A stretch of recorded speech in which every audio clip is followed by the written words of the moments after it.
My mom would be at all my sporting events. Let's say I was playing football. My mother would be on the sidelines, and let's say the action on the field went one way.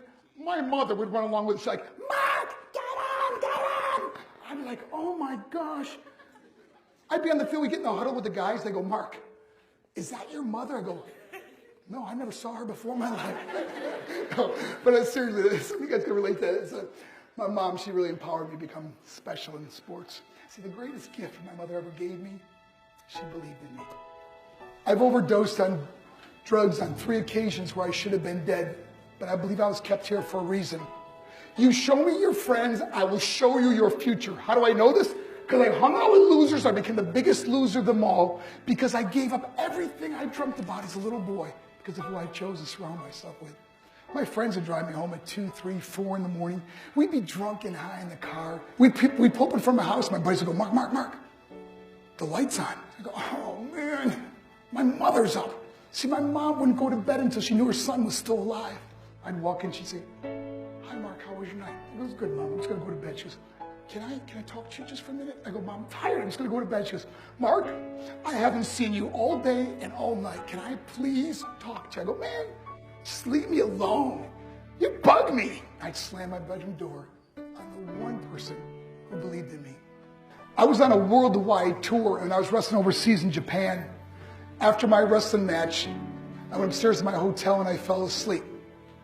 There was a knock at my door at 3 o'clock in the morning. I got out of bed, I looked through the safety window of the hotel door, and I could see it was a Japanese promoter, so I opened the door and he said, Mark, you need to call home, there's been an emergency. So I got on the hotel room phone, I called back to the United States, I said, hey, what's going on? He said, Mark, I don't know how to tell you this. I go, just tell me what happened. All of a sudden he started crying. I go, Mark, I can't tell you. Just say it. He said, Mark, your mother died. I just threw the phone down. I ran out of my hotel room. I took the elevator to the lobby. When the doors opened up, I just ran out into the street. And I remember looking up and just saying, Mom, I am so sorry. I flew home for her funeral, and I was so nervous to walk up to her casket. So I just stood way in the back. And I remember just kept thinking to myself, I'm like, Mom, please wake up. Please get up. And then I finally got the nerve to walk up to her, and she was so beautiful. She was dressed in white. I mean, she looked like an angel. I said, Mom, you are my hero. Everything I am, everything I hope to be was because of you. You loved me so much. You gave me a life. You worked 2 jobs. You're the only one that ever believed in me. How did I repay her? By getting drunk? By getting high? By getting stupid? By hanging out with losers? For what? All she ever wanted to do was talk to me. If you have a mother or a father, tell them how much you love them.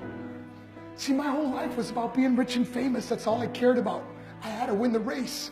I had to win the race at the expense of my marriage, my family, my friends. For what? To be all alone in this world? That's not how it's intended to be. Life is not about winning the race. Life is about finishing the race. And how many people we can all help finish this race. How we can start being kinder to each other.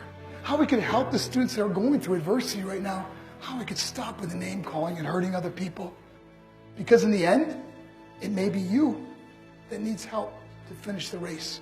Because I learned what is truly important. And that is how precious this gift of life is. And how quickly it can be taken away. See, I no longer live in time. I live in moments. I'm not worried about tomorrow.